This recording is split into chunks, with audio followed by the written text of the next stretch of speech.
नमस्कार, मैं डॉक्टर कंचन शुक्ला अपनी स्वरचित कहानियों और कविताओं के चैनल आत्ममंथन में आज आपके सामने अपनी एक स्वरचित कहानी लेकर के हाजिर हुई हूँ। कहानी का शीर्षक है माँ का घर। तो चलिए सुनते हैं कहानी। माँ का घर। दिशा बहुत ही स्वार्थी और दोहरे चरित्र की लड़की थी। ये गुण उसे अपनी माँ माया से मिला था। दिशा के पिता एक ऑफिस में क्लर्क थे जो बहुत ही ईमानदार और अच्छे इंसान थे, लेकिन उनकी पत्नी माया बहुत ही लालची और स्वार्थी औरत थी। उसने अपनी बेटी को भी अपने जैसा बना दिया था, पर अपने बेटे दिनेश को वह अपने रंग में ना रंग सकी। दिनेश अपने पिता की तरह बहुत ही नेक और लोगों की सहायता करने वाला लड़का था। दिशा कॉलेज में पढ़ती थी। वो कॉलेज में पढ़ाई करने नहीं जाती थी। वह तो अमीर लड़के लड़कियों से दोस्ती करके उनके साथ मौज मस्ती करती थी। दिशा देखने में बहुत सुंदर थी, इसलिए लड़के भी उससे दोस्ती करने के लिए लालायित रहते थे। कॉलेज में एक अमीर लड़का राजन भी पढ़ता था। वो बहुत ही सीधा साधा और सभी की मदद करता रहता था। दिशा राजन को अपने प्रेम जाल में फंसाकर शादी करने के सपने देखने लगी। ऐसा करने के लिए उसने अपने चेहरे पर शराफत का नकाब पहन लिया और राजन से दोस्ती का हाथ बढ़ाया। राजन भी दिशा की खूबसूरती में उलझकर उससे प्यार करने की भूल कर बैठा। दिशा तो यही चाहती ही थी। उसकी चाल कामयाब हो गई। राजन के घर में उसकी माँ और उसका भाई था। भाई अपने परिवार के साथ विदेश में रहता था। राजन अपने प्यार की बात जब अपनी माँ को बताई तो उसकी माँ सावित्री जी ने दिशा से मिलने की इच्छा जाहिर की। तब राजन दिशा को लेकर अपनी माँ से मिलवाने ले गया। सावित्री जी के सामने दिशा एक संस्कारी लड़की की तरह मिली। उसने सिर पर पल्लू लेकर सावित्री जी के पैर छुए और सिर झुकाकर उनके पास बैठ गई। दिशा की सादगी और सुंदरता को देख सावित्री जी ने तुरंत शादी के लिए हाँ कर दिया, जबकि पहले वो इस शादी के लिए तैयार नहीं थी। फिर बड़ी धूमधाम से राजन और दिशा का विवाह संपन्न हुआ। शादी के बाद राजन दिशा को हनीमून के लिए स्विट्जरलैंड लेकर गया। दिशा की तो खुशी का ठिकाना ही नहीं रहा। उसके तो जैसे पंख लग गए थे। वो ऐशो आराम की जिंदगी व्यतीत करने लगी। राजन ने भी अपनी कंपनी का काम संभाल लिया। सावित्री जी भी दिशा जैसी संस्कारी बहू पाकर बहुत खुश थी। इसी बीच राजन और उसके बड़े भाई के बीच जायदाद का बंटवारा हुआ और जिस बंगले में वो लोग रहते थे वो बिक गया। तब राजन ने शहर के पास इलाके में अपना नया बंगला बनवाने का काम शुरू किया। जिस घर में वो लोग पहले रहते थे, अब उसी में राजन कुछ दिनों के लिए किराएदार के रूप में रहने लगा। अभी उसका नया घर बनकर तैयार नहीं हुआ था।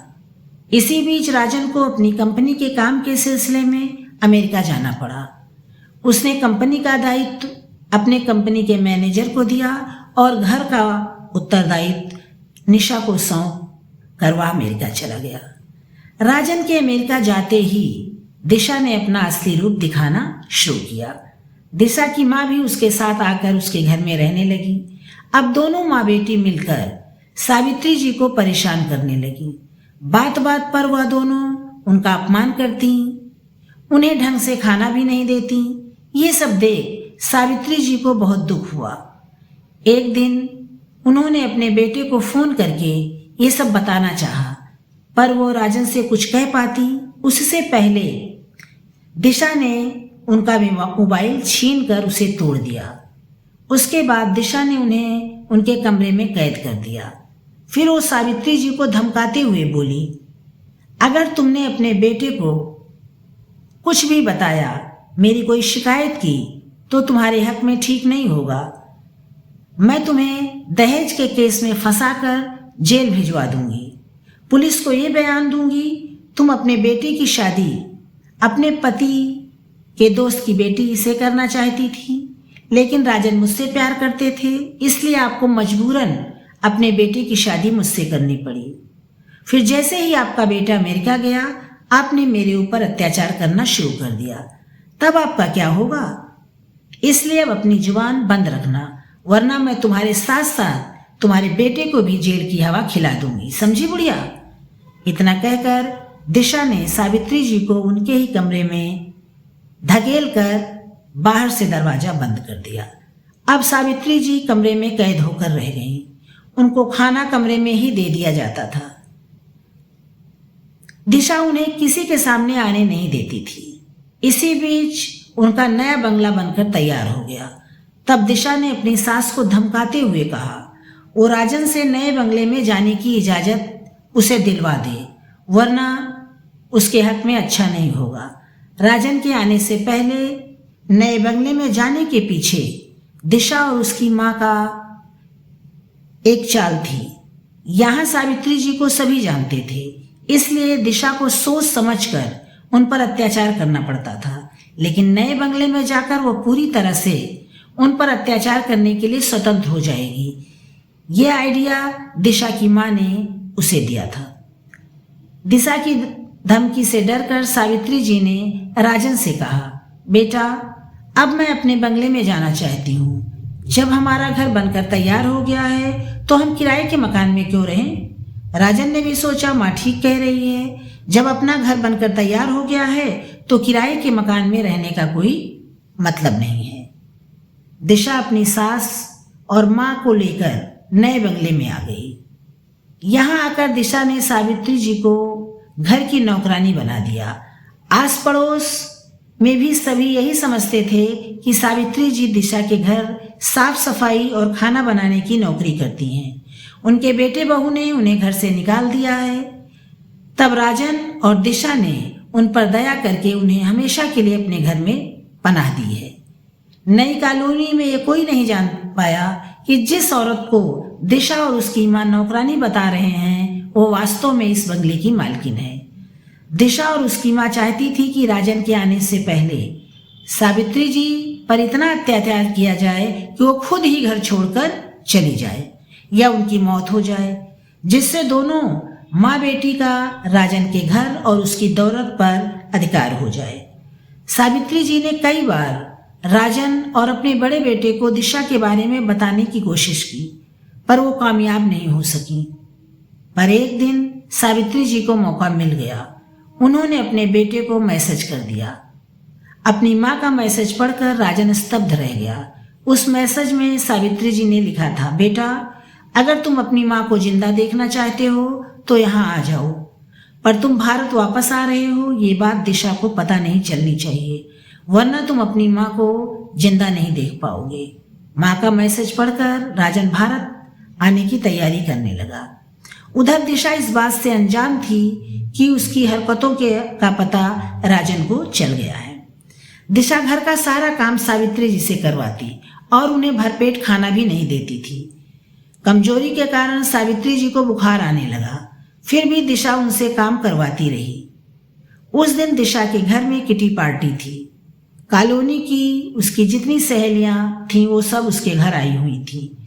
दिशा ने सावित्री जी को आवाज लगाई, सावित्री सभी मेहमानों के लिए जूस लेकर आओ। सावित्री जी अपनी बहू के मुंह से अपना नाम सुनकर रो पड़ी। उन्होंने अपने आंसू पोंछे और नाश्ते की ट्रे लेकर कमरे में आई। बुखार के कारण उनका पूरा बदन कांप रहा था, फिर भी वो खुद को किसी तरह संभाली हुई थी। उन्होंने कांपते हाथों से ट्रे मेज पर रखी और सभी को जूस का गिलास पकड़ाने लगी। तभी उनका हाथ कांपा और गिलास उनके हाथ से छूटकर दिशा की एक सहेली के ऊपर गिर गया। उसने जल्दी से उठते हुए गुस्से में कहा, दिशा तुमने कैसी नौकरानी रखी है जिसमें कोई मैनर ही नहीं है, इसने मेरी इतनी महंगी ड्रेस खराब कर दी। तभी दिशा ने उठते हुए गुस्से में सावित्री जी का हाथ पकड़कर कहा, अब मैं तेरे जैसी नौकरानी को बर्दाश्त नहीं कर सकती जिसे काम करने का कोई सलीका ही नहीं है। तुम इसी समय मेरे घर से निकल जाओ। वहां बैठी हुई दिशा की सहेलियां भी कहने लगीं, दिशा तुम बिल्कुल सही कर रही हो, अब ये नौकरानी बूढ़ी हो गई है, इससे काम होता नहीं है, इसे निकाल कर कोई नई उम्र की नौकरानी रख लो। इस बूढ़ी नौकरानी को रखने का अब कोई फायदा नहीं है। ऐसा करो तुरंत ही इसे इस घर से निकाल दो। तुम लोग ठीक कह रही हो, अब मैं यही करूंगी। इतना कहकर दिशा ने गुस्से में सावित्री जी का हाथ पकड़ा और उनकी तरफ देखा। तभी दिशा की माँ माया ने भी मुंह बनाकर नफरत से कहा, मैं कब से तुमसे कह रही हूं कि इस बुढ़िया को धक्का देकर घर से बाहर फेंक दो, पर तुम ही इस पर दया दिखा रही थी। अब देख लिया इसका नतीजा। हाँ माँ, अब मैं इसे इसी समय घर से बाहर निकाल दूंगी, दिशा ने गुस्से में दांत पीसते हुए कहा। सावित्री जी को कुछ समझ ही नहीं आ रहा था कि वो क्या करें। वो ईश्वर से प्रार्थना करने लगी, हे भगवान, मुझ पर दया करो, मेरे बेटे को भेज दो। अगर इन माँ बेटी ने मुझे घर से निकाल दिया तो मैं कहाँ जाऊंगी। तभी दिशा और उसकी माँ माया ने सावित्री जी का हाथ पकड़कर खींचते हुए दरवाजे की तरफ ले गई और वो उससे कहती भी जा रही थी, अब तुम मेरे घर में नहीं रह सकती, हमने तुम्हें बहुत बर्दाश्त कर लिया, अब तुम यहां से जाओ। इतना कहकर दिशा ने सावित्री जी को दरवाजे के बाहर धक्का दे दिया। सावित्री जी गिरने ही वाली थीं, तभी दो हाथों ने उन्हें संभाल लिया। वो राजन था जो अमेरिका से लौट आया था। अपने सामने राजन को देख दिशा और उसकी माँ के चेहरे पर हवाइयाँ उड़ने लगी।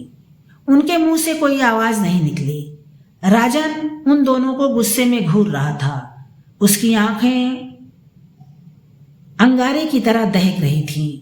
वो सावित्री जी को लेकर अंदर आया, फिर दिशा की सहेलियों से बोला, मैडम, आप लोगों को मैं ये बता देना चाहता हूँ, ये औरत जिसका आप लोग अपमान कर रही थी, इस घर की नौकरानी नहीं, इस घर की असली मालकिन है। ये मेरी माँ सावित्री देवी हैं और दुर्भाग्य से मैं आपकी सहेली दिशा का पति राजन हूँ। आज मुझे पता चला कि ऊपर से दिखने वाली हर खूबसूरत चीज वास्तव में अंदर से भी सुंदर नहीं होती। मैंने अपनी माँ की पसंद की लड़की से शादी ना करके बहुत बड़ी भूल की। मैंने एक जहरीली नागिन को अपने गले का हार बनाया, जिसने मेरी देवी जैसी माँ को ही डस लिया। आज मैं अपने ही फैसले पर शर्मिंदा हूँ। जिंदगी हमें हर कदम पर पाठ पढ़ाती है। आज मैंने जिंदगी से यही सीख ली है कि हर चमकने वाली चीज सोना नहीं होती और हमें कभी भी किसी पर अंधविश्वास नहीं करना चाहिए। इतना कहकर राजन ने दिशा से व्यंग्यात्मक लहजे में कहा, मैडम दिशा, अब हमारी मुलाकात कोर्ट में होगी। आप इसी समय मेरे घर से बाहर निकल जाइए, वरना आपके हक में ठीक नहीं होगा। आप मुझ पर दहेज उत्पीड़न का केस करने वाली थी, अब मैं आप पर बुजुर्ग महिला पर अत्याचार करने का केस करूंगा और तुम्हें अदालत में घसीटूंगा। तुम्हारे खिलाफ कोर्ट में गवाही तुम्हारे बाप और भाई देंगे, राजन ने कहा। तभी वहां दिशा के पिता और भाई आ गए। दिशा की भाभी भी उनके साथ थी। उन्होंने व्यंग्यात्मक मुस्कुराहट के साथ अपनी सास माया से कहा, माँ जी, घर चलिए, अब मैं भी आपके साथ वैसा ही व्यवहार करूंगी जैसा आपकी बेटी अपनी सास के साथ कर रही थी। दिशा और माया के चेहरे पर हवाइयां उड़ी हुई थी। इस समय उन दोनों की स्थिति ना घर की थी ना ही घाट की। दोनों ही सावित्री जी के कदमों में बैठकर उनका पैर पकड़कर माफी मांगने लगी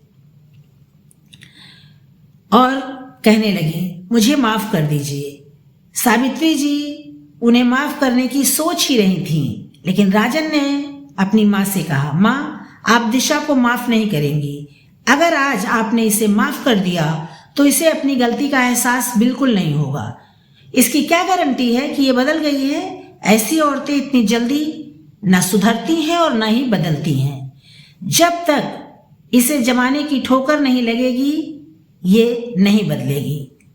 हमेशा यही कहा जाता है कि सास बहू पर अत्याचार करती है, पर कभी कभी बहू भी सास पर अत्याचार करती है। मैं यही चाहता हूं कि आप दिशा को माफ ना करें, इसे इसके हाल पर छोड़ दीजिए। इसने अपनी माँ के कहने पर आप पर अत्याचार किया है, अब ये अपनी माँ के साथ जाकर रहे, राजन ने गंभीर लहजे में कहा।